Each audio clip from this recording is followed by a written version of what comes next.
How's it going, everybody? If you can tell, I'm not in the best mood right now. Sorry I've been away for so long. Sorry if this audio isn't the greatest right now. I just moved into a new space, and yeah, I'm still going through all this stuff. So apologies on the pretty terrible setup. It'll be better in the next week or so. And sorry I've been gone for so long. I've been got a new job and really focusing on crafting my skills on that. And if you can tell, I look a little older now with the hair and the beard. Let me tell you, tomorrow it's going away. I'm just letting you know that right now. It's going away. So, but regardless, we're not here for all that. We're here to talk about what just happened. So, basically, um, yeah, the Pistons found a way to piss me off once again. Um, or I think we just go on to ESPN and go find it because I just finished watching this fucking massacre. So I'm gonna share this real quick, and we're just gonna get right into this. Hold on. Okay. So I just wanted to make sure my face was in there. I'm sorry. 19th straight loss for this Pistons squad. What do I have to say about it?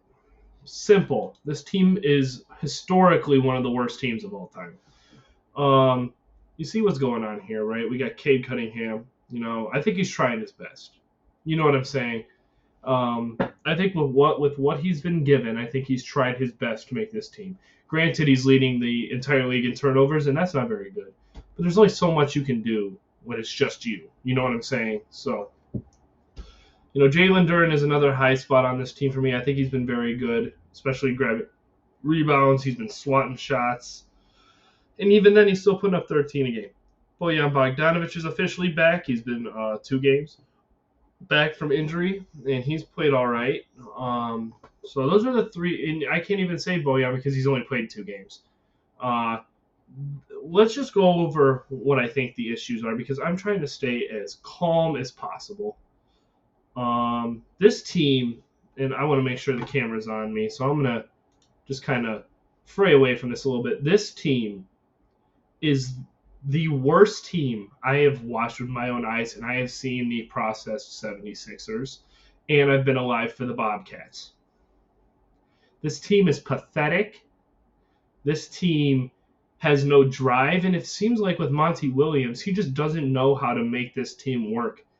He's used to having stars around him. He's used to having stuff like that. You don't got that here yet. None of these guys are bona fide stars yet. So let's start with Monty Williams while we're on the topic. I still think he is a good coach, and I think he'll be an all right coach for this team. I just think right now he was so set in his own ways that he doesn't realize a lot of the things that us Piston fans have known since, 2019, 2020. First off, Killian Hayes should not be starting. He just started this game against the Magic, which, mind you, if we go to the score right here, we lost by 32 points to the Magic, which in Orlando, and let me tell you, this team has been on a roll. So don't get me wrong. This team is good, and they're 10-2 at home. 10-2 at home. The issue is that you are still a professional basketball team. You are not some bums off the street. You are not some silly guys that just don't know how to play basketball. That we're just some street ballers. You guys are professional basketball players, and I get you guys are all young, but don't act like the Magic are much older than you. They aren't. Granted, the Pistons have the youngest team in the league without Bojan Bogdanovic, but that doesn't make up for the fact that you guys lost by 32 to a team that is maybe a year or 2 older than you in size. I mean, in depth of positions. And I don't really know what to say here, man. Like, the turnovers are the biggest issue to me when I watch this game. We had 16, I think. Yep, 16 and that. I have a total team stat right here. 16, and they had 10. We were 6 more than them. That is terrible. That is how you lose close games. Not saying this game was close. Definitely wasn't. We got out-rebounded. We had less turnovers. They shot 13% better from the field than we did. And on top of that, the 3 points were just the 3 point shot was not going in. They had almost 40% from three. We had 20%, which, if you're not very good at math, let me help you. That is 1 out of 5 shots are going in from three. That is a terrible rate. And I just don't know what to say here. Granted, Killian Hayes was all right this game. He was 7 for 11. He had a couple turnovers, but even then, he was doing things all right this game. I'm not trying to not give anybody credit. Killian Hayes played all right this game. But it just seems like everybody else takes a step back. And it's just terrible. I don't know if this is just the ultimate taking job, but at the same time, this is year 4. We have been waiting 4 years for this team to make improvements. We thought last year was going to be the big improvement, adding Jaden Ivey. We didn't improve. Okay, what about this year? We added Asar Thompson, a great defender. Granted, he cannot shoot the ball, and he shot terribly this game. But at the same time, he's such a good defender that I don't care waiting on his offensive potential. But we were like, okay, this is a time to, start doing what the OKC Thunder are doing last year and start building up to getting closer to the play-in tournament. And then the year after that, get to where they're at now and are competing in the top 5 of the West, or in our case, the East. That's not happening. This team has no discipline, is the best word I can describe. They're just not disciplined at all when it comes to keeping the basketball from being turned over, taking stupid threes, taking stupid shots in general, not getting back on defense. It's all the little shit that, like, my coaches in high school and everywhere else would have told me, hey, what the hell are you doing?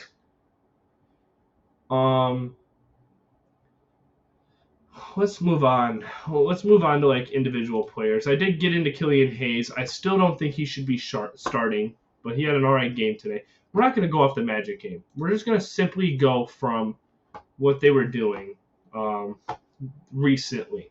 All right, so let's get to the raw. Would it be roster or would it be? It would be stats. Okay. So Cade Cunningham is turnover prone. He's not very efficient from three yet, but I still think he's carrying this team the best he can. So shout out to him for trying to keep this team together. Bojan's only been back for a couple games. I'm not going to say anything about him. Just get better, please, and help us win games, please. I went into a little bit with Jalen Duren. He's only played 14 games, and he's out for a couple more weeks, but he's been very good, rebounding the ball very well, not afraid to pass the ball. Granted, it's only on three assists, close to 3 assists a game. Doesn't matter. He turns the ball over a lot, but he does block shots, and he does get a lot of fouls too. But that's what happens to a lot of big men that are, not as disciplined. And he's 19 years old. I think he might be 20, but he's still learning. So let's give him some time. All right. This is the one I really want to talk about here. It's Jaden Ivey. I'm going to zoom in a little bit so you guys can kind of see the names a little bit better. Let's see how this looks. Much better. Okay, so let's get into Jaden Ivey. I don't know what's going on between the Pistons and Jaden Ivey, but whatever it is, they need to figure out. He is a top 5 pick. We did not waste a top 5 pick on him for nothing. Either you trade him and figure out what you get for him, or you need to figure out how we're going to work this guy into the freaking lineup, because there's no way he should be behind Killian Hayes. I don't understand that at all. I don't understand why he's coming off the bench. I get you want to have a 6-man type of guy. He is not it. I think, honestly, you should be switching to where Killian Hayes may actually play better if he's on the bench. Not saying he will, because I don't think very highly of him at this moment, but not saying he can't come off as a 6-man type of guy for this team. Now, whatever between Monty, the Pistons, and Jaden Ivey needs to get figured out, because I'm tired of seeing this guy waste his potential here when he should be playing a lot more minutes than he's playing. All right, let's get into the big. We'll go into Asar Thompson before we talk about one of the biggest parts of this team that I really don't like. Yeah, let's get into Asar Thompson. Yeah, he's at 10.4 points. that doesn't really stick out to me. You know what I'm saying? But what does stick out to me is the fact that he is 6'5" with 1.4 blocks a game, constantly stealing the ball. This guy is a defensive machine. He never gives up on defense. He just cannot make shots to save his life. It is terrible. But at the same time, with a guy like him, you gotta keep him positive, because I guarantee you, once he starts getting that shot down, he'll have I hope a Draymond Green type of career where he is undersized but at the same time can do anything on the defensive side of the ball, and hell, can even shoot some threes, get some putbacks in, stuff like that. That could really help this team out, especially with how great he is on defense. So I'm really impressed with him so far. I think he's been great, and I'm very happy we drafted him, because that's the guy I wanted the Pistons to draft, because I thought he was such a good fit. But we just got to work on his offensive game now and see kind of where that gets us.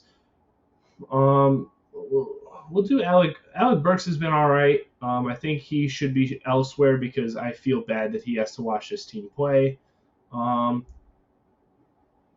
Marcus Sasser has had a couple good games, but I just don't think, given 17 minutes a night, can really showcase what he can do.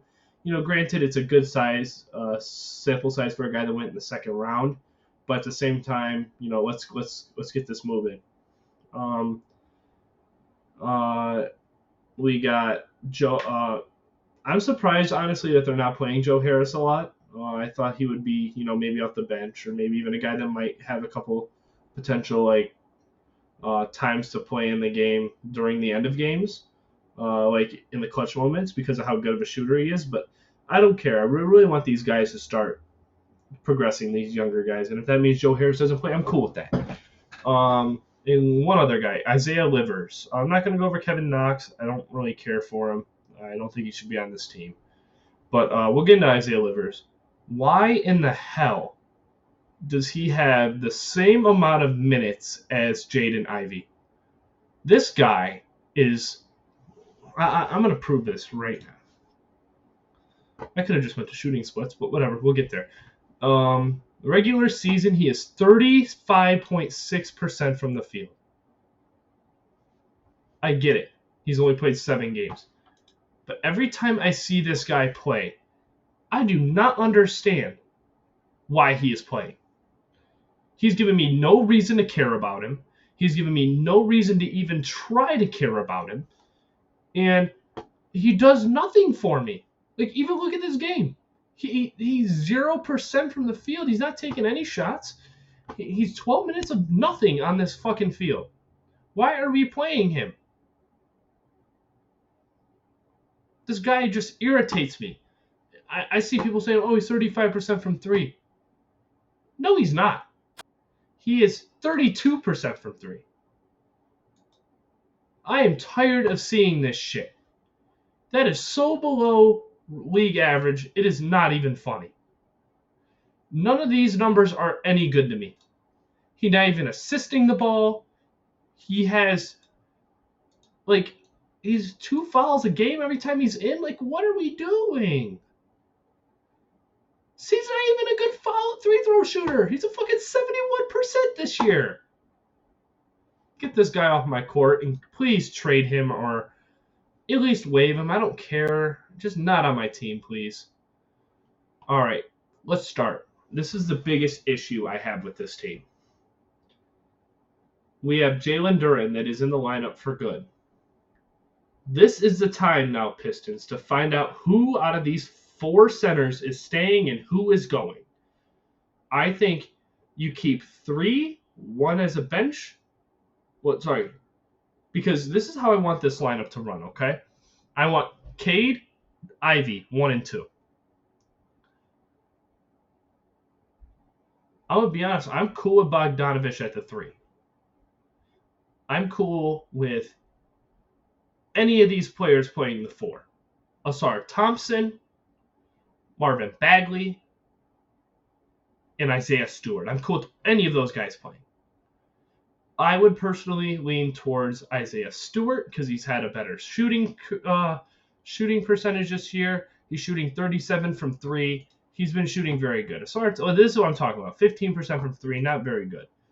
I think he has gotten better at spacing the floor and I think that he has the Rough Rider mentality to play in Detroit. I really like Isaiah Stewart. I would put him at the 4, and then I put Duren at the 5. That's what I would have. If you want to put Asar Thompson in that lineup, maybe because Bojan Bogdanovic is not 100% healthy and have Bojan come off the bench. The issue with that is I think Bojan should start because of his veteran presence. I think he would help the team with, hey, you need to do this, you need to do that. Having that veteran presence will help out. But then the bench would be Asar Thompson, Marvin Bagley, Marcus Sasser,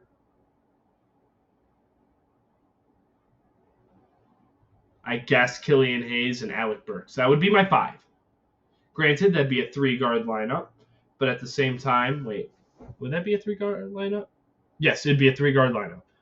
It'd be a very small ball lineup, but at the same time, like I said, having Alec Burks is kind of like the guy, hey, this is what we're going to do when we're out here. Even if you want to put Joe Harris in the game, I would be cool with that because then you would be running Killian Sasser, Joe Harris, Bagley, and Asar Thompson. That would be your 5, right? Off the bench. And then Asar would play probably the 3, would play the 4 or the 3. He'd play either one, and then Joe Harris would play the other one, and then Bagley would play the 5. I know it's not ideal because, yes, James Wiseman is on this roster. I just don't have any more upside for this guy. I want to like James Wiseman, but he's just too unpolished still.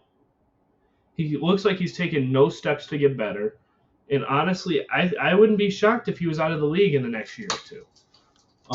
Because it seems like he puts in the work, but he's just not getting any better. And that happens.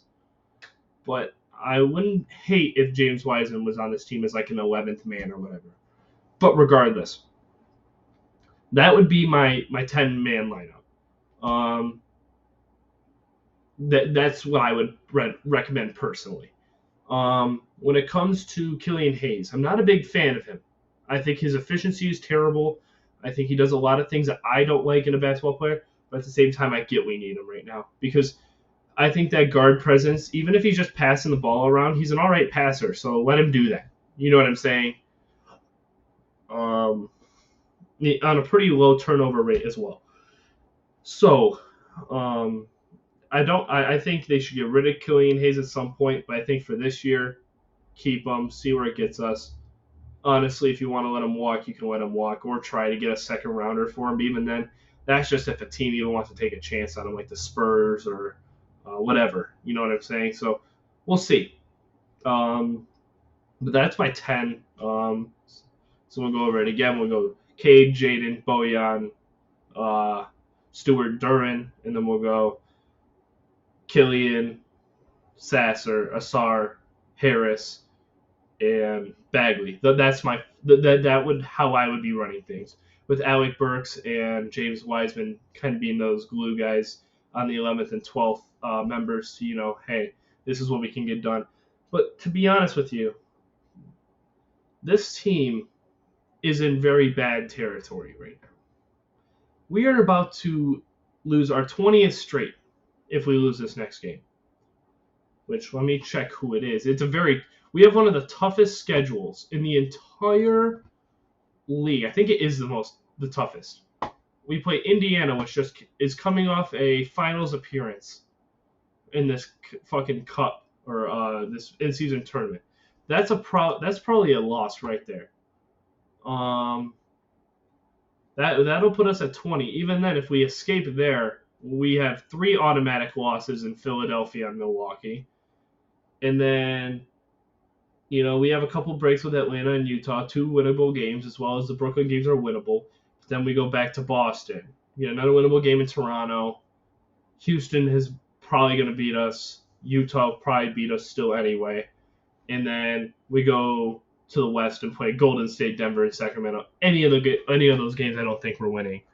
But regardless, this team is in very bad territory because right now they are on pace to be the worst team ever assembled in an NFL season. Um, this is not good territory. I hope that they get their ways and win a few games. But right now, we are looking like the worst team in NBA history. And I myself am going to stop watching games until they win. I am one of the biggest Piston fans ever, and I've seen people that are Pistons fans, like Crispy Flakes and Motown Noah. I've seen them talk about it, and it's just some of the hardest shit to watch. This game is just super, super hard to watch when they are this abysmal. And honestly, I don't know if I'm going to keep watching. I at least for a little bit, because they need to start winning games. I'm tired of watching every game and them just lose. And it's not even like there's a few games where it's close. This game was a 30-point blowout. I stopped watching at half. I gathered my thoughts. I threw some stuff around. I went to Walmart, and then I came here. Oh, and I got my room ready because my room's a little dirty. You guys don't want to see what's in that closet. I got so many fucking shoes. I'm sorry. But, yeah. So, let me know what you guys think about this down below. What should the Pistons do in your opinion? I don't think this is a time to super panic, but right now, we've lost almost 20 straight. We need to get the ball rolling. We need to start figuring our shit out. So, if you guys like this video, please keep it down below. And I promise I'll start doing some more closer to daily uploads. I've just been a little busy, so bear with me on that. Hell, even if it's a 15-minute video, I got you guys. So, let me know what you guys think down below, as I say always. And, have a great day. And God help us, please, if you're a Piston fan like me. And keep watching basketball, man. Take care.